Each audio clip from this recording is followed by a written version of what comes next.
Hi, MOMECorp is back with more surviving and thriving in the belt.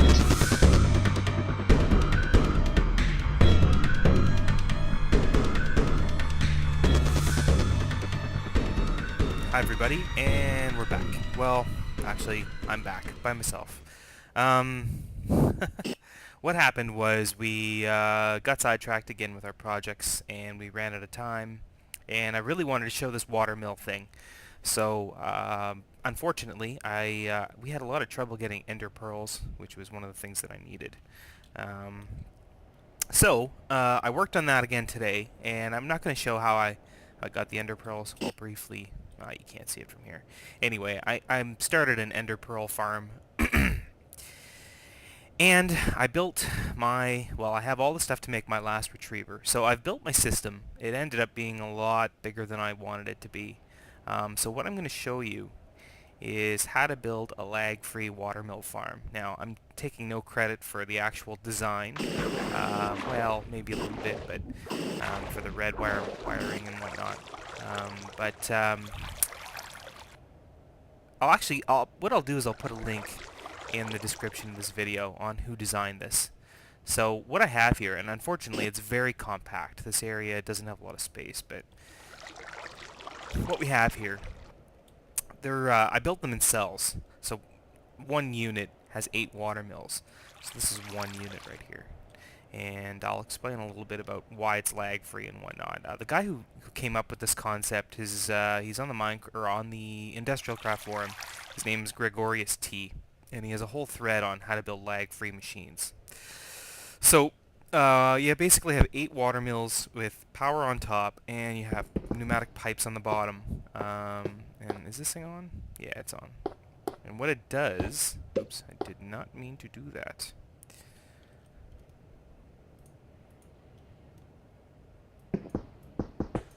What it does is it's going to pump water buckets into the system. And you can see these are all full. So that's just because the thing is off right now. I don't know. I didn't know this about water mills until I played with this, but when your power storage area is full, it sends back some kind of signal that just turns off the entire system. The red power is still working, and I might actually link back a wire that turns off that circuit, but not in this video. Anyway, so what we have is pneumatic tubes feeding water buckets into these things, which doubles the output. So 8 units produces 16 EU. Now, I'm working on building a 4-cell array of water mills, which is 32 water mills, for an output of 64 EU, which is plenty for us in the belt right now. I left this last little section free so that I could build it. And I don't do a lot of building in our videos because generally, well, the way we do our building sometimes is not worth recording. But this time here, I'm going to actually show you how to build this so that you can produce this in your own home. So I do believe I have everything that I need to get this going. The other thing I should mention is this does require quite a large amount of iron. But it's worth it in the long run. It's free power, right? So, you do 2 rows of 4 pneumatic pipes. That's gonna house our water mills. You can actually look at... I have a hard time getting up here. You can actually look at the other one, which is already built. These are just infinite water supplies, and I just turned that one. I broke it so that we could not have water pouring out all over the place. So we have this extra pipe just for this area after the retriever. So anyway, so put down your pneumatic pipes, and then put down these water mills. 2, 3, 4. Ugh. I'm at the height limit for... Jetpacks don't like to go much higher than this, I'm finding. Okay, and then I'm using glass fiber cable just because in the belt we have so much diamond. Just so much.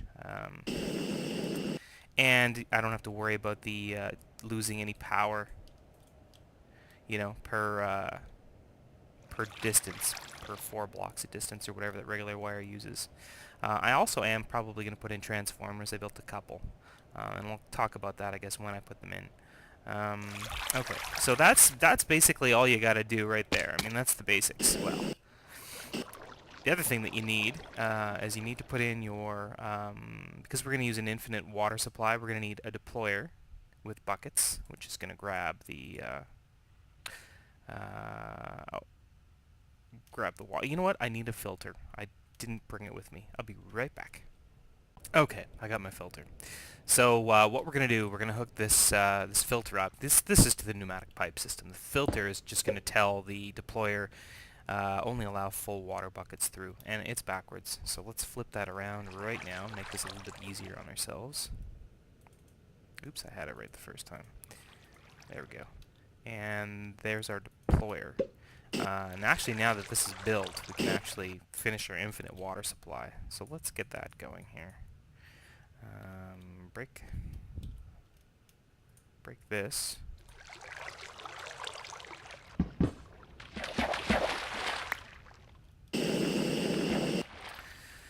And a little bit of water there, and a little bit of water there. We'll need one of these full buckets. Actually, we already have a full bucket. We're gonna need a full bucket just for the filter, because we want it to, we want it to only grab full buckets. And I'm specifying that just because we're going to end up using this tube. Okay, so beside that, on the other side of the pipe, goes the retriever. And this is going to pull the empty buckets out of the system, which is on. So it's going to try pulling things. There we go. Okay.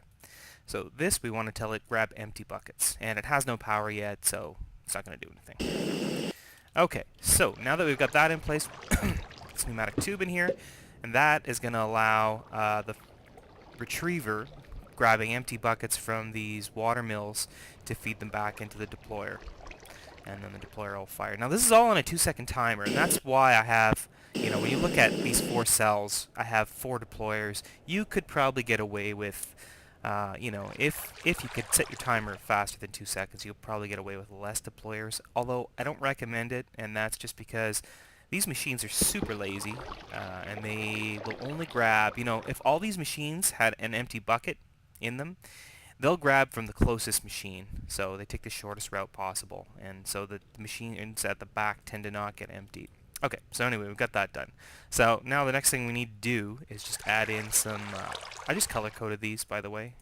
Actually, you know what, before we do that, let's fill the deployer up with buckets. We need about 9 buckets per deployer, and that's why I was saying it's a bit iron intensive setting this all up. Each one of these machines, well, 2 of these machines requires a machine block, which is tons of iron. I mean, there's a lot of iron used for this.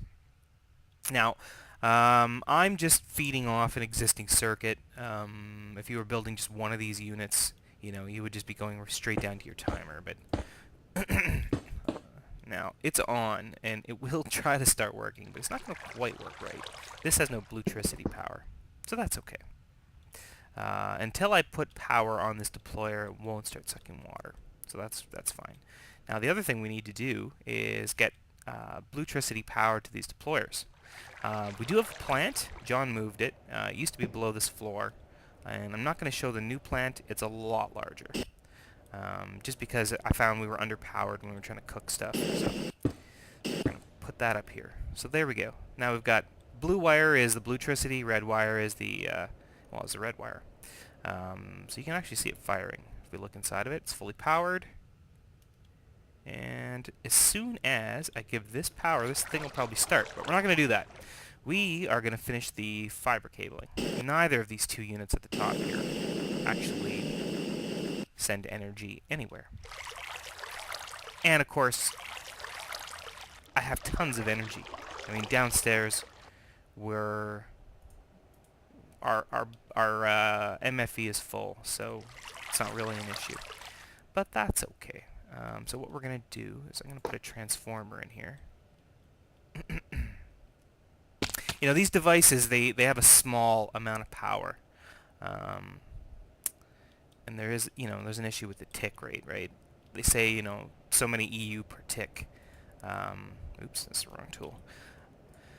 So my goal here with the transformer is to just kind of take in 16 different power sources on, well, I guess, 3 to 4 ticks or whatever, and combine it into one. I don't know if this is going to work or not, but I like to put transformers. They're cool looking. When people look at your stuff, they're like, wow, that's complex. It's not really complex, though, but there we go. So that, oop, I didn't mean to do that. That will put all the power here. And actually, I could put another one right here if I wanted to. Based on the same principle. Let's try that. Let's just try it. These are cheap. And I'll be at I'll be at 64 EU, so let's not try that, because we will cause an explosion. Okay. That one there's fine, because these things will handle 32 EU, but at 64, they don't like that so much. Another good reason to use the fiber cabling. So, that's it. I mean, really, that's it. That's the whole design. Now, why this is supposed to be lag-free, I mean, you could pump water right into these things with Buildcraft pipes, but they say that, I read that the water flow changes in the Buildcraft pipe, A, has to be calculated, which causes lag, B, produces sound, apparently. I don't know, I don't use Buildcraft pipes, but that's what I read, and if you check out the thread that I'm going to, or the linked thread that I'm going to put in the description of this video, you'll see for yourself that they talk about flowing water in the pipes, creating sound, and then the more sounds that you have, I can't get up there, concurrently running, that's, you know, produces local lag. Ugh, I should have put a ladder up there. How the hell am I going to get back up there? Damn it. Hang on, I'll get up there, and then we'll, is Ant filming? I am! Hey, Brainod, how's it going? I am filming. Mac has no idea what I'm doing, but that's okay. I can't get up there. Okay. My jetpack ran out. So, I just wanted to come back. I didn't want to do that. Damn. Something about landing on those pneumatic tubes. Yeah, I just wanted to come back up here. I don't remember why I wanted to come back up here.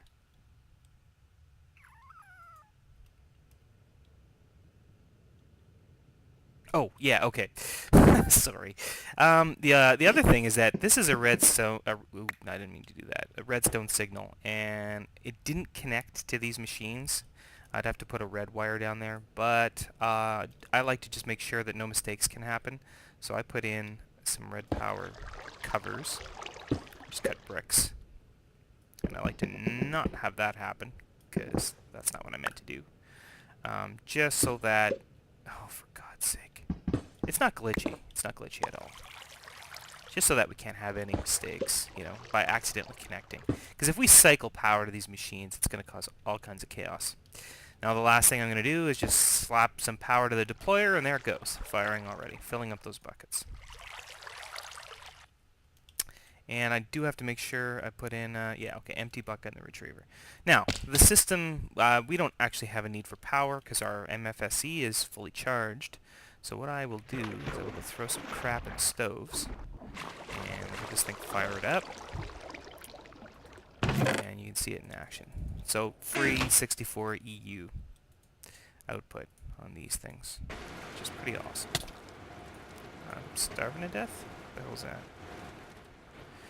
Get that out of there, and we'll just run everything. Nope, not going to run that because I don't have any left.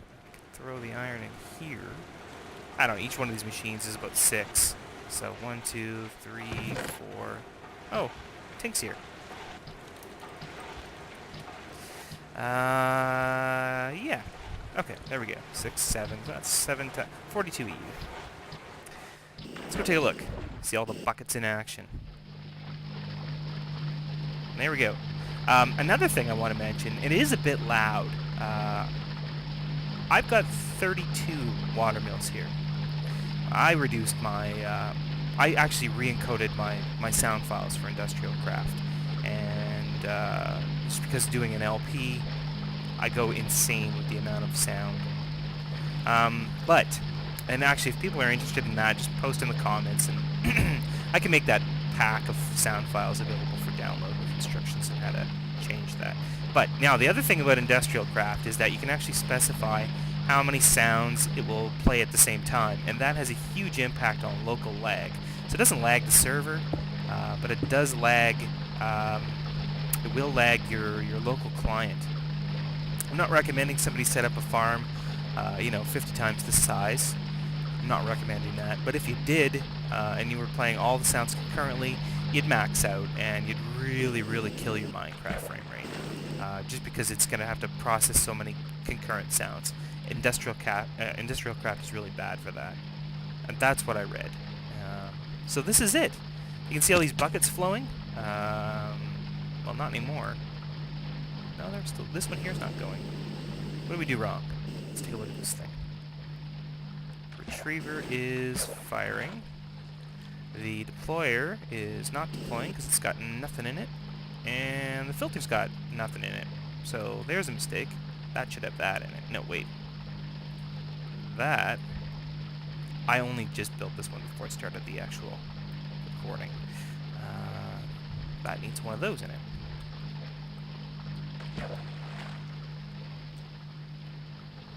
So probably this thing's full of empty buckets. Full buckets. Full buckets that are not actually... Oh, this thing's actually totally full. Okay. I think the mistake here is this. Power. Is it power in? Power in is the lightning bolt. So that's kind of tricky here. How am I going to fix that?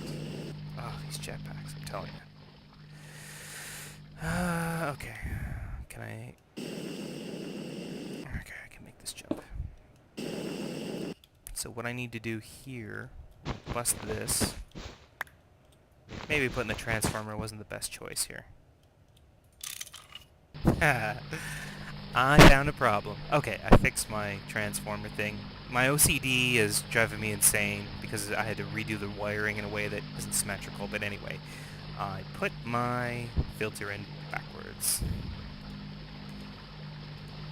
So that will actually make it work. I'm sitting here watching this thing fill up buckets, and full buckets were staying in there, and then it was pushing the water back out. And I was like, why am I not getting any output? So now, there we go. It's really hard, just because of the machines we have downstairs, it's really hard to put a good load on this system. And see, everything turned off. And that's because I loaded up all the stoves, and I put something in the MFSU, or the MFE to charge, and it's done. So this is it. That's all you gotta do. Limitless free power, 64 EU output. And I gotta get that wire, because that is bugging me. There we go. A little bit confusing just because it's compact, but when you look at what I actually built, you know, 8 tubes, 8 water mills, 8 wires on top, a filter, a retriever, a deployer, an infinite water source, which is just 3 blocks wide. This can be filled. You can put a block in there if you want. Not there, sorry. This can be filled.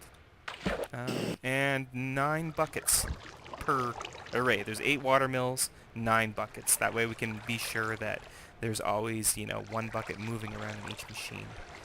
And then a bluetricity power plant. I mean, you could use solar powers, but here there's no sun in the belt, so we went with thermal piles, plus thermal piles. They go 24/7. Now, not long ago, when we were filming the LP, the idea of me doing something like this was just, you know, everybody would have had a heart attack. What? You just wrecked all our power. You think of the amount of work that Gwith has gone and put into actually building fuel cans and stuff like that, and it's, you know, it's phenomenal. Shoot, gotta do this. This would be tricky, actually. I might have made a mistake here. Okay, we need to do that, and then we need the red side of this transformer to be... Okay, here's what we're gonna do. What I want to show you is how fast it charges. Yeah. So, you know, it's empty, right? I can't, with what we have here, well, 1, 2, 3, 4, 5, 6. Yeah, with everything running, I probably could drain this thing. But, you know, even with everything running, it's still charging. And if I take everything out, you're going to see how much power 32 water mills actually kicks out. Look at this. 32 water mills. And That's amazing. So it's 64 EU output, and at least for here in the belt, this is going to probably help us get quite far. We don't have to do biofuel cans anymore in the generator. And what a pain that was. So I just wanted to show everybody, lag-free, in theory at least. Check out the thread. Read Gregorius T's stuff, because he actually covers all kinds of machines. He talks about doing geothermal plants, windmill farms, the works, in a way that's lag-free. And like, if I show you my frames per second, well, I do 30 frames when I record, which, you know, that's playable. And here I am in the middle of my watermill farm, and it really doesn't change all that much. So certainly client side, that doesn't have any impact whatsoever. Server side, in theory at least, this is supposed to produce, you know, the minimal amount of lag. Again, if you multiply that by a factor of 10, you try to build like 320 watermills, it could potentially impact server performance a little bit, but I'd much rather see that than people pumping like water straight into them. So that's it for today. I just want to show everybody that, and thanks for watching. We'll see you next time.